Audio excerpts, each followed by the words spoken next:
దైవ గ్రంథంలో ఒక ఉపమాన రీతిగా యేసుక్రీస్తు ప్రభు చెప్పాడు. అంటే సృష్టికర్త అయిన దేవుడు చెప్పాడు. ఈ సర్వ సృష్టిని సృష్టించిన ఆ యెహోవా దేవుడు ఒక ఉపమానం చెప్పాడు. ఆ ఉపమానంలో ఉన్న అర్థాలు ఈరోజు మనం అర్థం చేసుకోవాలి.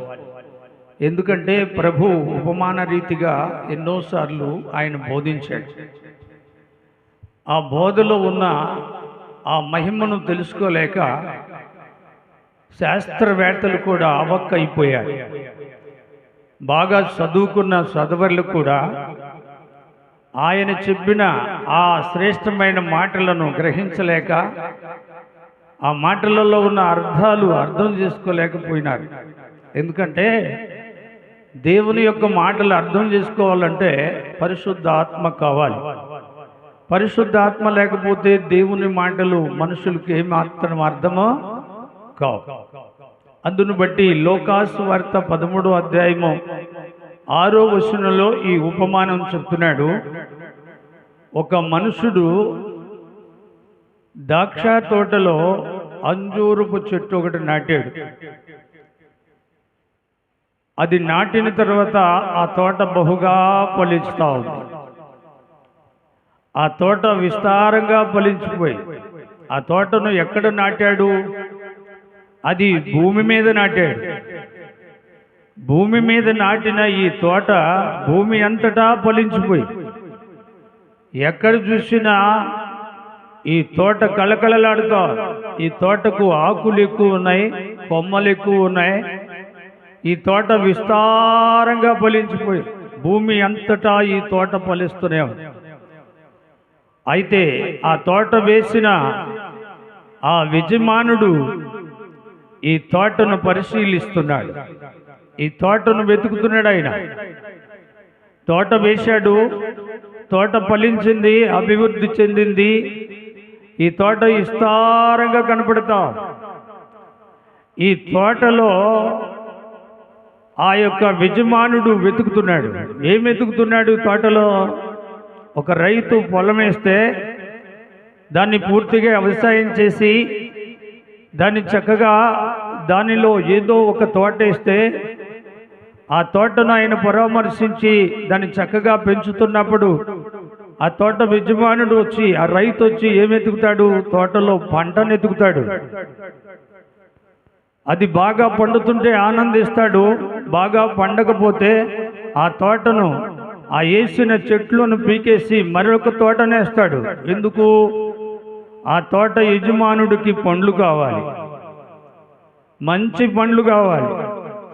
ఆ పండ్లు వెతుకుతున్నాడు తోట వేసిన ఆ యొక్క యజమానుడు. ఎక్కడా పండు కనిపించటం లేదు. తోటలో ఎదుగుతున్నాడు. తోటలో చూస్తే తోట ఆనందంగా ఉంది, ఫలించిపోయింది. కొమ్మలు ఆకులతో విస్తారంగా భూమి అంతటా ఈ తోట కనపడుతోంది తోట వేసిన ఆ యొక్క యజమానుడికి. కానీ దాని పండు ఎతుకుతున్నాడు. పండు వెతుకుతున్నాడు కానీ ఎక్కడా పండు కనిపించటం లేదు. ఎంతకాలం వెతికాడు? ఒక వారం, ఒక నెల, ఒక సంవత్సరం వెతుకుతున్నాడు. కానీ ఎక్కడా పండు లేదు. చెట్టు కిందకు పోతే నీడుంది, చెట్టు వైపు చూస్తే ఆకులు కొమ్మలు ఉన్నాయి, కానీ పండు కనబడలేదు. దేవునికి ఒకసారి స్తోత్రం చెప్పండి. ఆయనకి పండు కావాలి. ఆ పండు ఆయన ఆకలను తీరుస్తుంది. ఆ పండు ఆయన్ని తృప్తిపరుస్తుంది. ఆ పండే ఆయనకి కావాల్సింది. ఆ పండు కోసం సంవత్సరం ఎతికాడు, మరొక సంవత్సరం ఎతికాడు. 2 సంవత్సరాలు అయిపోయినాయి, ఎక్కడా పండు కనపడలా. భూమి అంతటా ఉన్న ఈ తోటలో ఎతుకుతున్నాడు యజమానుడు. ఆ యజమానుడు చూస్తున్నాడు కానీ పండు కనపడలేదు. ఆయనకి చాలా బాధ అయిపోయింది. ఏమిటి ఈ పండు? ఒక్క పండు కూడా లేదు ఈ తోటలోని. ఆయన ఇంకా ఎతకటానికి ప్రయత్నం చేస్తున్నాడు. ఒకసారి యేసుక్రీస్తు ప్రభు ఈ లోకంలో ఉన్నప్పుడు మత్తయి సువార్త 21వ అధ్యాయం 18వ వచనంలో ఉదయకాలమే లేచాడు ఆయన. ఉదయకాలం ఆయన శిష్యులు కలిసి పట్టణానికి వెళుతున్నారు. పట్టణానికి వెళుతున్నప్పుడు దారి మార్గంలో ఒక అంజూరపు చెట్టు కనబడింది. అంజూరపు చెట్టు కనబడింది. ఆ చెట్టుని చూశాడు ప్రభు. బాగా వింటున్నారా? అప్పటికే ఆయన ఆకలి ఉన్నాడు. ఆకలయ్యి ఆ పట్టణానికి వెళ్ళే ఆ దారి మార్గంలో ఒక అంజూరపు చెట్టు ఆకులతో కొమ్మలతో కళకళలాడుతూ ఉంది. ఆ చెట్టు దగ్గరికి వెళ్ళాడు ఆకలి తీర్చుకోవటానికి యేసు ప్రభు. ఆ చెట్టు దగ్గరికి వెళ్ళి ఆ యొక్క చెట్టును చూడగానే ఆ చెట్టు ఆకులు కొమ్మలే కనపడుతున్నాయి, కానీ పండు కనపడలేదు. దాన్ని అలా చూశాడు, పారు చూశాడు, అంతటా చూశాడు. ఏ కొమ్మకి పండ్లు లేవు. ఎక్కడ చూసిన ఆకులతో విస్తారంగా వెదిగిపోయింది చెట్టు. అప్పుడు యేసు ప్రభుకి కోపం వచ్చిందండి. ఈ చెట్టును కొట్టేస్తే పోద్ది అనుకున్నాడు. కానీ ఆయన ఏమన్నాడు అంటే, ఈ చెట్టు పండు లేదు కనుక ఇది ఎండిపోవునుగాక అన్నాడు. ఆయన నోటిలో నుండి మాట రాకముందే చెట్టు ఎండిపోతా ఉంది. ఆయన నోటిలో నుండి మాట రాకముందే ఆకులు ఎండిపోయినాయి, కొమ్మలు ఎండిపోయినాయి, చెట్టు పూర్తిగా ఎండిపోయింది. ఆయన దగ్గర ఉన్న శిష్యులు చూసి ఆశ్చర్యపోతున్నారు. చప్పట్లు కొట్టండి, దేవునికి మహిమ. ఆశ్చర్యపోతున్నారు వాళ్ళు. ఏమిటి, ప్రభు నోట్లో నుంచి మాట రాకముందే చెట్టు ఎండిపోయింది. ఆశ్చర్యం అయిపోయింది వాళ్ళకి. ఎందుకంటే ఈ తోట వేసిన యజమానుడు వెతుకుతున్నాడు. తోటలో ఒక్క పండైనా కనపడుద్దేమో ఆకలి తీర్చుకోవటానికి. ఆయన ఆకలి ఏంటంటే పండు కావాలి, ఆకులు కాదు, కొమ్మలు కాదు, చెట్టులో ఉన్న ఆకర్షణ కాదు, అందం కాదు. ఈ చెట్టు అందంగానే ఉంది, ఇది కళకళలాడుతూ ఉంది, ఇది ఆకులతో కొమ్మలతో బహుగా ఫలిస్తూ ఉంది. కానీ ఆ యజమానుడు కావాల్సింది పండు. ఆ పండు కోసం 3 ఏళ్ళు ఎతికాడు. 3 ఏళ్ళు ఎతికినా ఎక్కడ కూడా పండు కనిపించలే.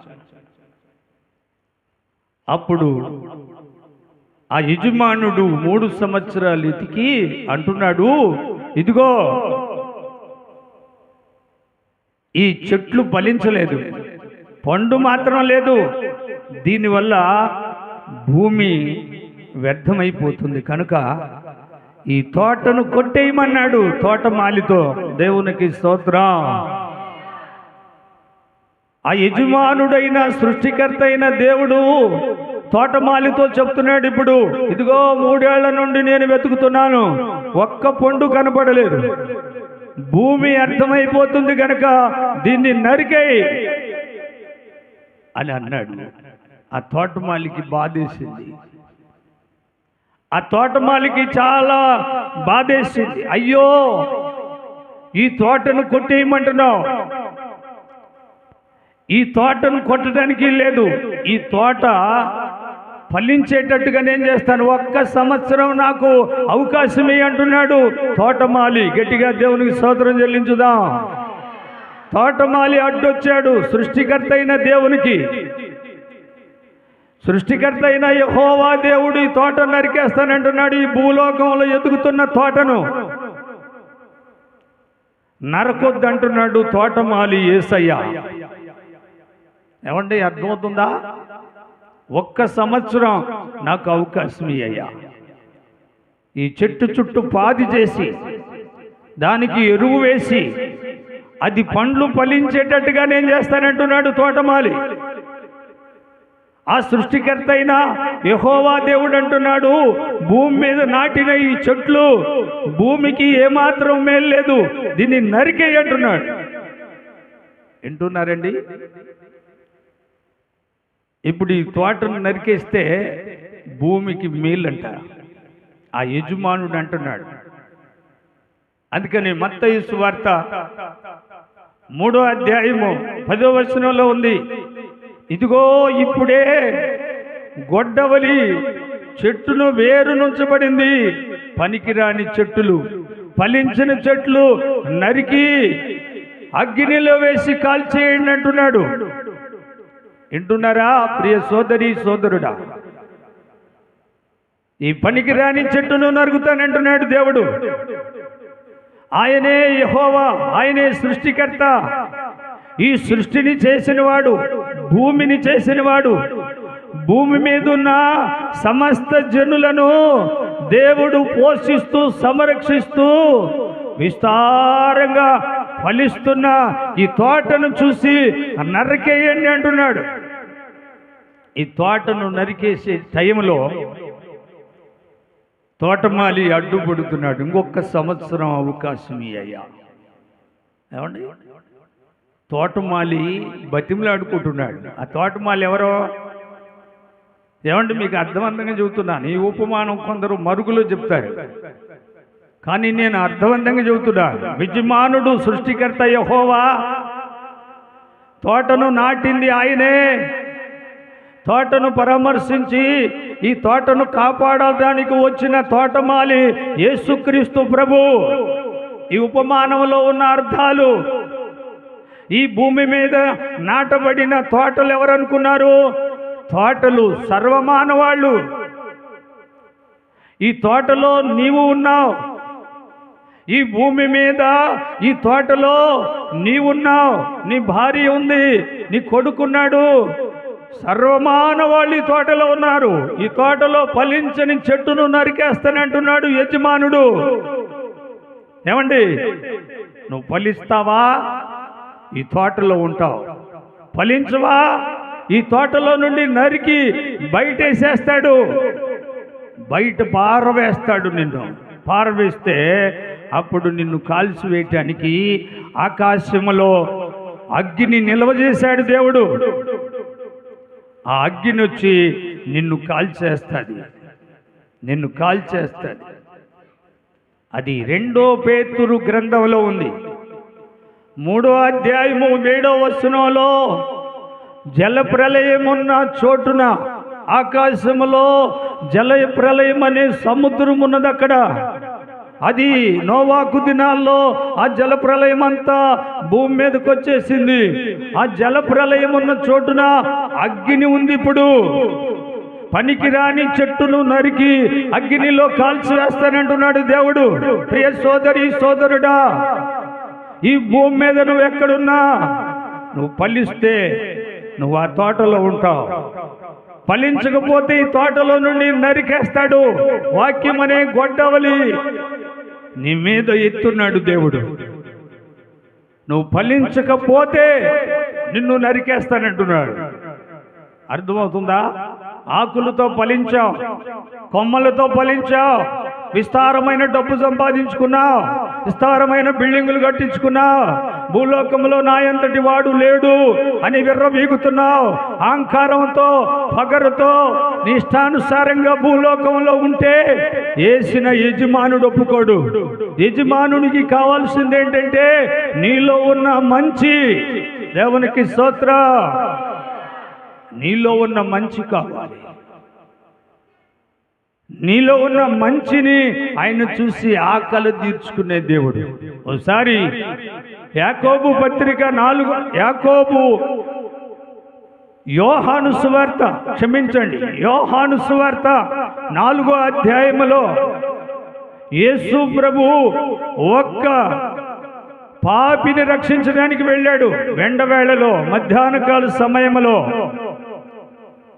ఆయన శిష్యువులు వెళుతున్నప్పుడు వాళ్ళు అంటారు యేసు ప్రభుతో, అయ్యా, మాకు నీతో ఇప్పటిదాకా నడిచాము, నువ్వు చేస్తున్న అద్భుతాలు సూచక్రియలు చూసాం, కానీ మాకు ఆకలి అవుతుంది. మధ్యాహ్న కాల సమయం అయిపోయి మేమంతా ఆహారం తిని వస్తాం, రెస్ట్ తీసుకుంటామంటే యేసు ప్రభు కూడా అంటాడు, మీరు ఆహారం తినటానికి వెళ్ళండి, నేను కూడా తినే ఆహారం తినొస్తాను. ఎండవేళలో యాకోబు బావి దగ్గరికి సమరయ్య స్త్రీని నీతిమంతురాలనుగా చేయటానికి వెళ్ళాడు. ఆమెలో ఉన్న ఆ పాపపు గూడును తీసివేసి ఆమెలో ఒక నిజమైన పండును చూసి ఆకలి తీర్చుకోవడానికి వెళ్ళాడు యేసయ్య. గట్టిగా చప్పట్లు కొట్టండి ప్రభు నామంలో. యేసు ప్రభు ఆకలేంటి? యజమానుని యొక్క ఆకలేంటి? సృష్టికర్త అయిన దేవుని ఆకలేంటి? ఈ భూలోకంలో ఏయబడిన ఈ మనుషులనే తోటలో ఒక్క పండు ఎతుకుతున్నాడు ఆయన. సామెతల గ్రంథం 15వ అధ్యాయం 3వ వచనంలో యెహోవా కన్నులు ప్రతి స్థలం మీదను మంచి వాళ్ళను అవి చూస్తున్నాయి, చెడ్డ వాళ్ళను కూడా చూస్తున్నాయి. అర్థమవుతుందండి? ఈ సర్వ సృష్టిలో భూలోకము ఎంతవరకు అవుతుందో అంతవరకు మనుషులనే తోట ఉంది.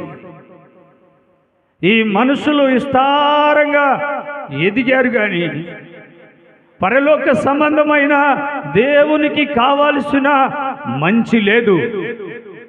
ఆ మంచి లేదు గనుకనే దేవుడు కోపడుతున్నాడు. ఈ చెట్టును నరికే తోటమాలి నరకొద్దు అంటున్నాడు.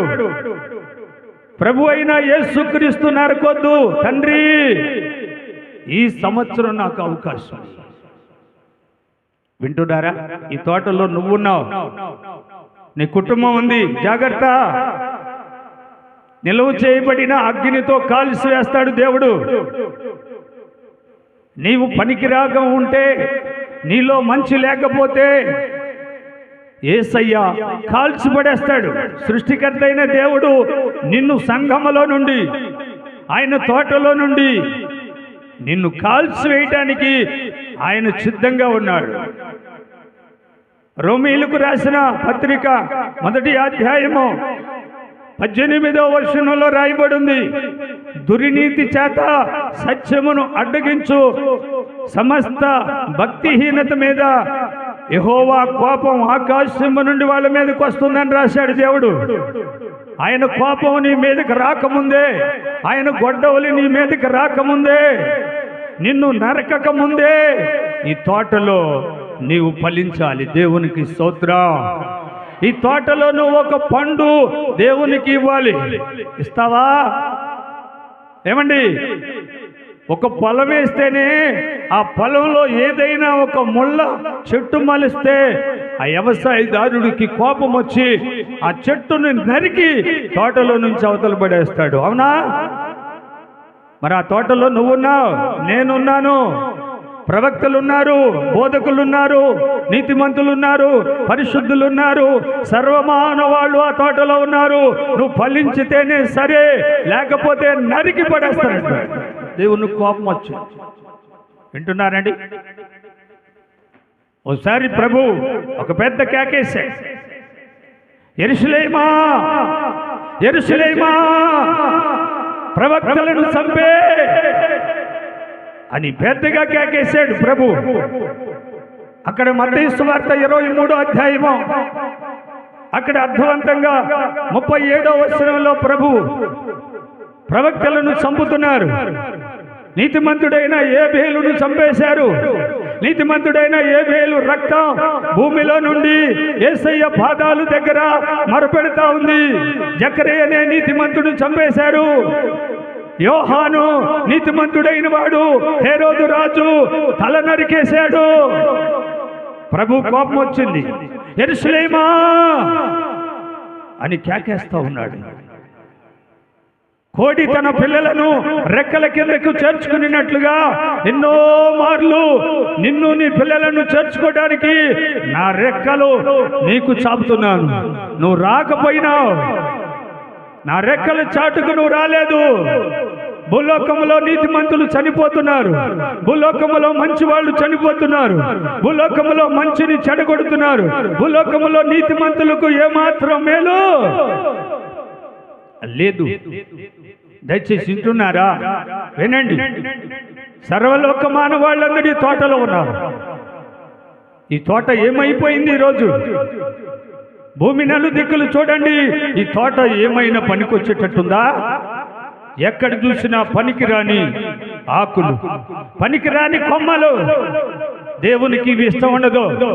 నీలో మంచి ఒక పండు ఆయన తినాలని వస్తున్నాడు. అర్థమవుతుందండి?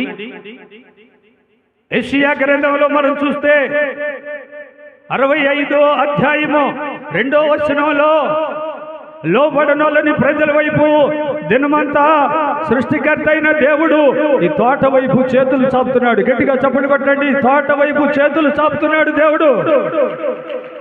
ఆ తోటలో నువ్వు ఉన్నావు. ఈరోజు ఆ తోటలో ప్రధానమంత్రి ఉన్నాడు, ఆ తోటలో ముఖ్యమంత్రి ఉన్నాడు, ఆ తోటలో ధనవంతులు ఉన్నారు. ఈ తోట దేవుడేసిన తోట ఈ భూమి మీద. ఈ తోటని ఆయన ఇష్టపడాలని వచ్చాడు. ఈ తోటలో ఉన్న పండ్లను ఆయన తినడానికి వచ్చాడు. కానీ ఈ తోట చూస్తే ఆయనకి ఏడుపు వచ్చేసి, ఆదికాండము 6వ అధ్యాయము 5వ వచనంలో చూస్తే ఈ తోట నోవాకు కాలంలో ఎలా ఉంది? దేవుణ్ణి ఏడిపించింది. ఏడిచాడు దేవుడు.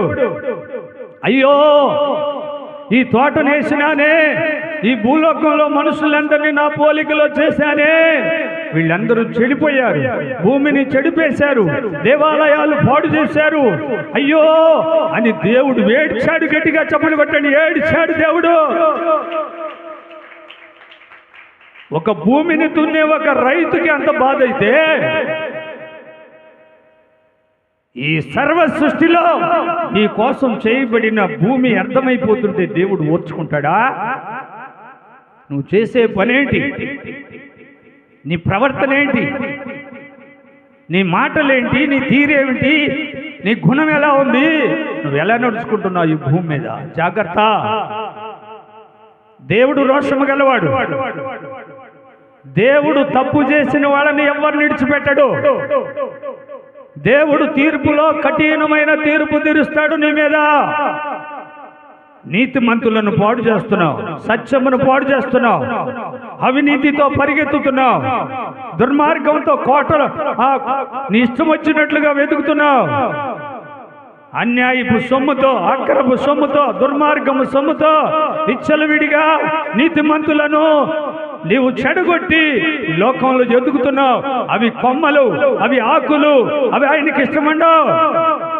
ఇప్పుడుకైనా మారు మనసు పొందు. ఇప్పుడుకైనా మంచి చేయి. మంచి చేస్తే దేవుడు నిన్ను దీవిస్తాడు. దేవునికి స్తోత్రం. మంచి చేసిన వాళ్ళని ఆ అగ్ని ప్రళయంలో నుండి నిన్ను మధ్యాకాశానికి తీసుకెళ్ళిపోతాడు దేవుడు. చప్పట్లు కొట్టండి. దేవునికి మహిమ. ఇప్పుడుకైనా ఈ తోటలో దేవుడు నీకు అవకాశం ఇస్తున్నాడు. తోటమాల అంటున్నాడు, 1 సంవత్సరం అవకాశం అయ్యా, నేను ఎరువేస్తాను, నేను దానికి నీళ్లు మోస్తాను, దాన్ని పరామర్శిస్తాను, అది పండేటట్టుగా నేను అని యేసయ్యకు అడ్డం వచ్చాడు ఈ యొక్క తోటమాలి. దేవునికి స్తోత్రం. హల్లెలూయా. ఒకసారి మోషే ఇశ్రాయేలీయుల గురించి ప్రార్థన చేస్తున్నాడు దేవునికి. ఇశ్రాయేలీయులేమో దేవుని మాట వింటలేదు. ఆకాశము నుంచి మన్నాను పంపించాడు, పూరేళ్లు మాంసం పంపించాడు, ఎండవేళలో మేఘ స్తంభాలు పంపించాడు, రాత్రి వేళలో అగ్ని స్తంభాలు పంపించాడు. దగ్గర అరణ్యంలో వారిని నడిపిస్తున్న ఆ అద్భుతాలు, ఆ సూచక్రియల కార్యాలు ఎంత మాత్రం వాళ్ళ యొక్క మనసులో లేవు. గొనుగుతున్నారు, సొనుగుతున్నారు. మోషే వాళ్ళ కొరకు ప్రార్థన చేస్తా ఉన్నాడు. నిర్గమకాండం 32వ అధ్యాయం 9వ వచనంలో దేవుడు అంటున్నాడు మోషేతో, మోషే వాళ్ళ గురించి ప్రార్థన చేయదు, వాళ్ళని నేను కాల్చివేస్తాను, వాళ్ళని గురించి నువ్వు ఏమాత్రం నాకు ప్రార్థన చేయొద్దు అంటే మోషే అంటాడు, దేవా యెహోవా అని బతిమలాడుతున్నాడు ఇశ్రాయేలీయులను కాల్చేయొద్దని. ఇశ్రాయేలీయులను కొట్టొద్దు ప్రభువా.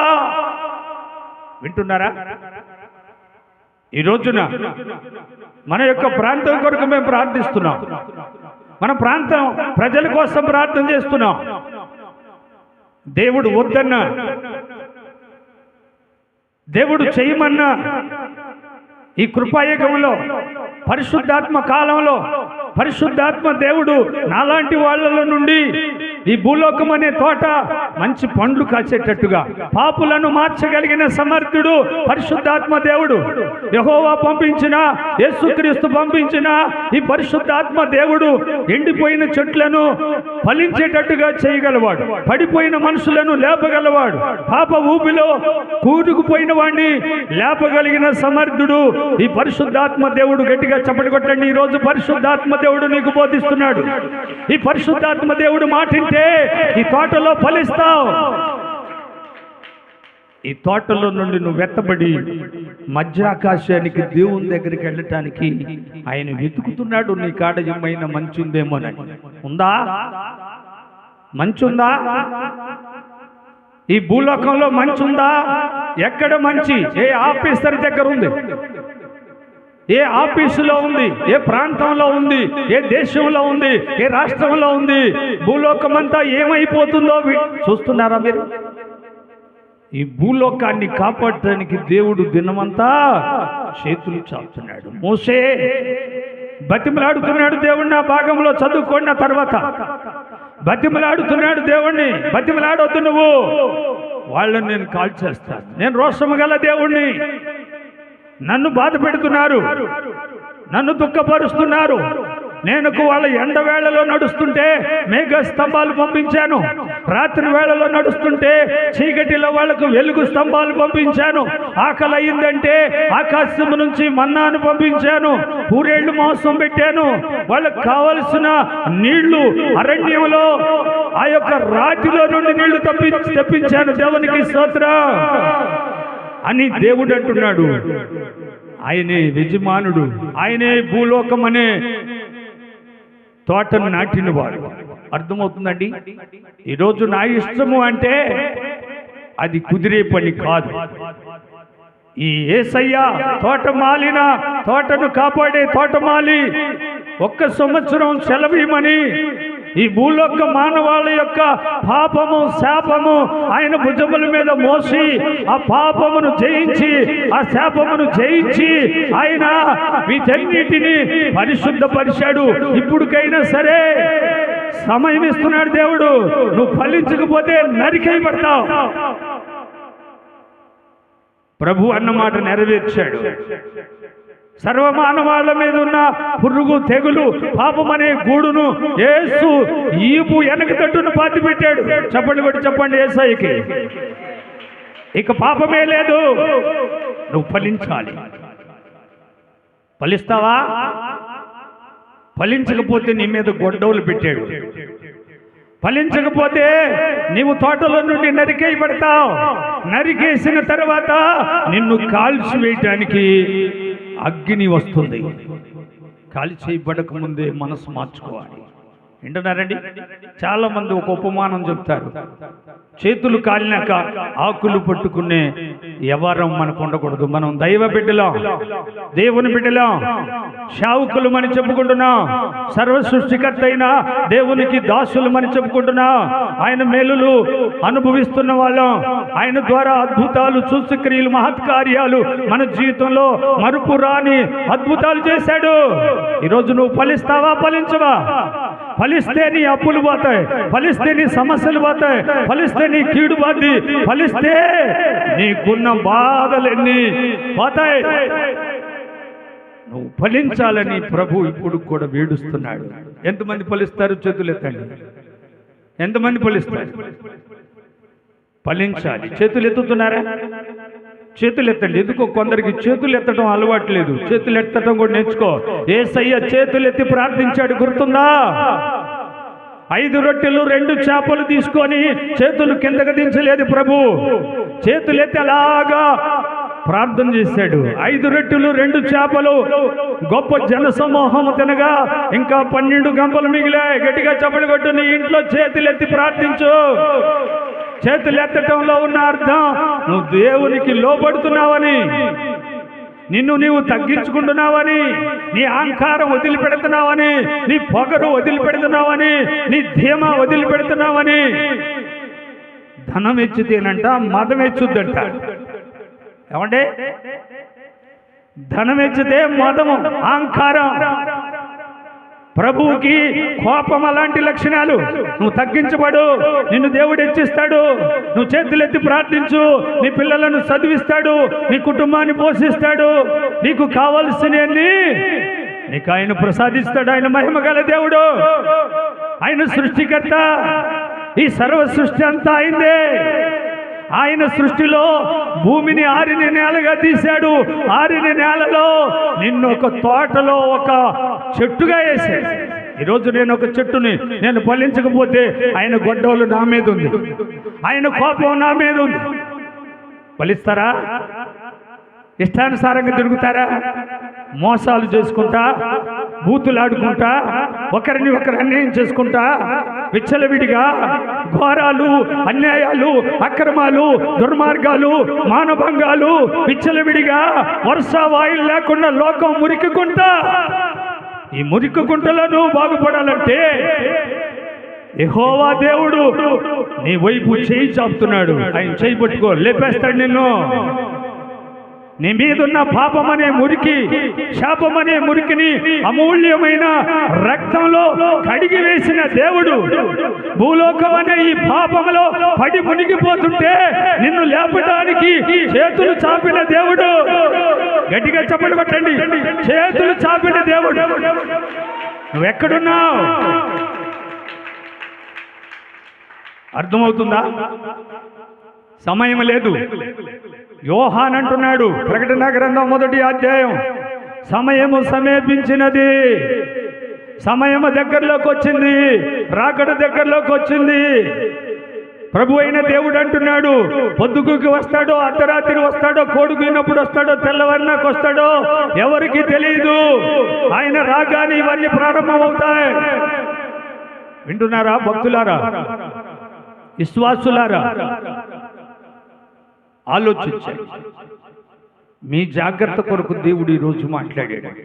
ఈ తోటలో నువ్వు బతకాలంటే, ఈ తోటలో నువ్వు పేరు తెచ్చుకోవాలంటే, ఈ తోటలో నువ్వు ఫలించాలంటే, ఈ తోటలో నీవు ఒక గొప్ప పేరు సంపాదించుకోవాలంటే, అక్కడి నుండి ఆయన లోకానికి వెళ్ళాలంటే ఇప్పుడే ఈ తోటలో మంచి పండు దేవునికి ఇస్తావా?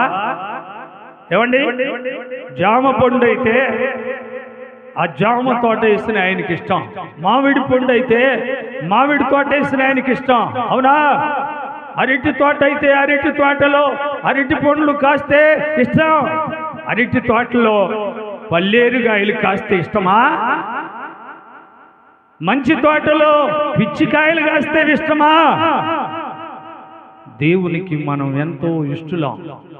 యోహాను సువార్త 3వ అధ్యాయము 16వ వచనంలో దేవుడు లోకమును ఎంతో ప్రేమిస్తున్నాడు. గట్టిగా చప్పట్లు కొట్టండి.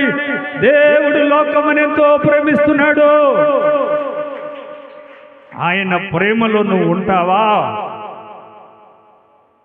ఆయన ప్రేమలో నువ్వు ఉంటే, ఆయన కృపలో నువ్వు ఉంటే, ఆయన రెక్కల చాటున నువ్వు ఉంటే మంచి కాపు కాస్తావు. మంచి ఫలాలు పండేటట్టుగా దేవుడు నిన్ను నీతిమంతురాలను చేస్తాడు, నీతిమంతుడు చేస్తాడు. నీలో ఉన్న ఆ యొక్క దుర్నీతిని తీసేస్తాడు దేవుడు. ఇప్పుడు కూడా యోహాను 1వ పత్రిక 1వ అధ్యాయము 9వ వచనంలో, మన పాపములు మనం ఒప్పుకుని ఎడల ఆయన నమ్మదగిన వాడు గనుక, నీతిమంతుడు గనుక సమస్త దుర్నీతి నుండి పవిత్రులుగా చేస్తాడు దేవుడు. గట్టిగా చప్పట్లు కొట్టి చెప్పండి, పవిత్రులుగా. నువ్వు పిచ్చికాయలు కాస్తున్నావా? ముళ్ళ పండ్లు కాస్తున్నావా? పనికి మాలిన వాడుగా ఉన్నావా? చెడిపోయి ఉన్నావా? పాడైపోయి ఉన్నావా? నిన్ను బాగు చేయటానికి దేవుడు మహిమగల దేవుడు. అర్థమవుతుందా? ఈ తోటలో నువ్వు సరిగా ఫలించు, లేకపోతే చాలా ప్రమాదాలు ఉన్నాయి నీకు. ఒకటి గొడ్డవలు పెట్టున్నాడు, రెండోది అగ్ని రెడీగా ఉంది కాల్చివేయటానికి, మూడోది నరకమనే అగ్నిలో పడిపోతావు. అక్కడ అగ్ని ఆరదు. ఏమండో, వింటున్నారా దైవ సాకులారా? వినండి, నీ పనితీరు ఎలా ఉంది? యెహోవా దేవుడు తోటమానికి పని అప్పగిస్తే ఆ పని కరెక్ట్గా చేశాడు, తండ్రి చిత్తాన్ని నెరవేర్చాడు. ఆయన భలే యేసయ్య, భలే దేవుడు, భలే మహిమ గలవాడు, నీతిమంతుడు, ఆయన పరిశుద్ధుడు, సర్వలోకం కోసం ప్రాణం పెట్టినవాడు, సర్వలోక పాపాలు కడగటానికి అమూల్యమైన రక్తం కార్చాడు. ఆయన ఈ లోకానికి ఒక కాపరిగా వచ్చాడు. దేవునికి స్తోత్రం. మంచి కాపరిగా వచ్చాడు. మరి ఈ రోజు నువ్వు ఎలా ఉన్నావు? నీ కాపరితనం ఎలా ఉంది? నీ సేవకుడుతనం ఎలా ఉంది? ఏమండి, వింటున్నారా? ఆలోచించు, సమయం లేదు. ఈ తోటలో నువ్వు దేవునికి మంచి అనే ఒక పండు నీళ్ళు ఆశిస్తున్నాడు. చివరి మాట చెప్తాను. మొదటి పేతురు 3వ అధ్యాయము 13వ వచనంలో, మంచి విషయాల్లో ఆసక్తి కలిగి నీ ఉంటే నీకు హాని జరగదు. గట్టిగా చప్పులు కొట్టండి. మంచి విషయాల్లో నీలో చెడిపోయిన పండు ఉంది, పనికి మాలిన పండు ఉంది, అది ఆయనకి ఇష్టం లేదు. కానీ ఈ రోజు నుంచి అన్నా మంచి పని చేస్తావా?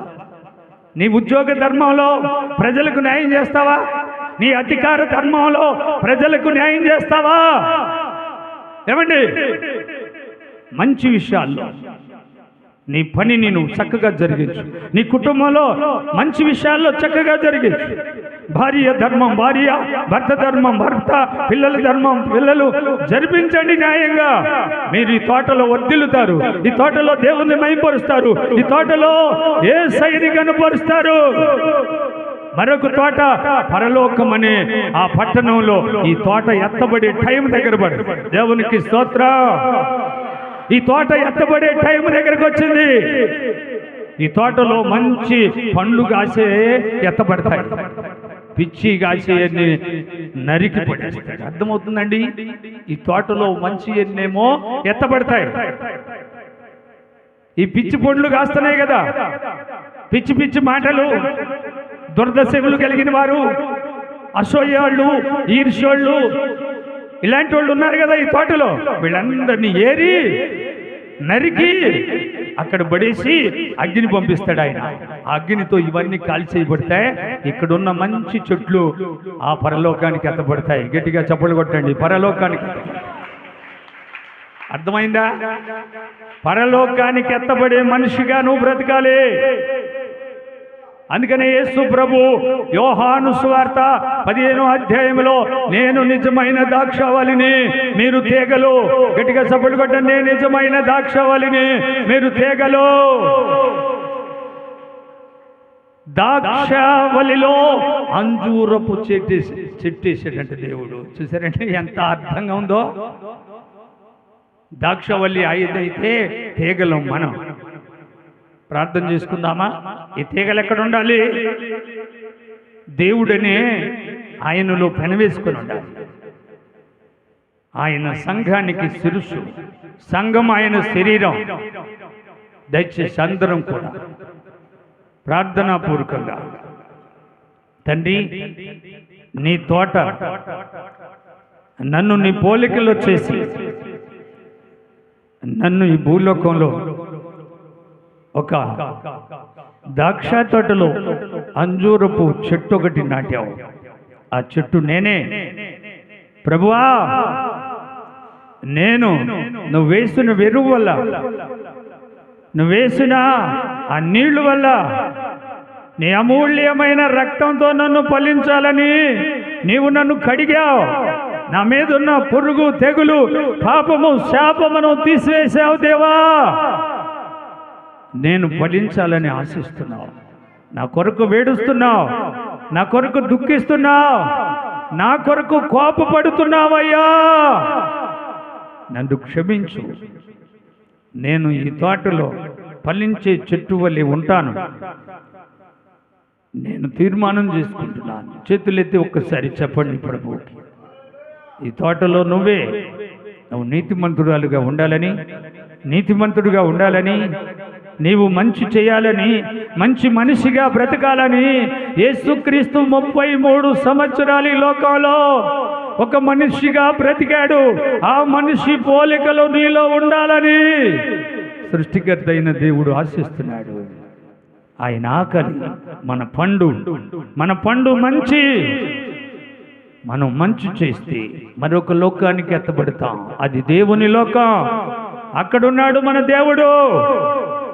సర్వమానవాళ్లను ఆ లోకములోనికి తీసుకెళ్ళడానికి ఆయన మరలా వస్తానన్నాడు. ఆ లోకానికి ఆయనే మార్గం, ఆయనే సత్యం, ఆయనే జీవం.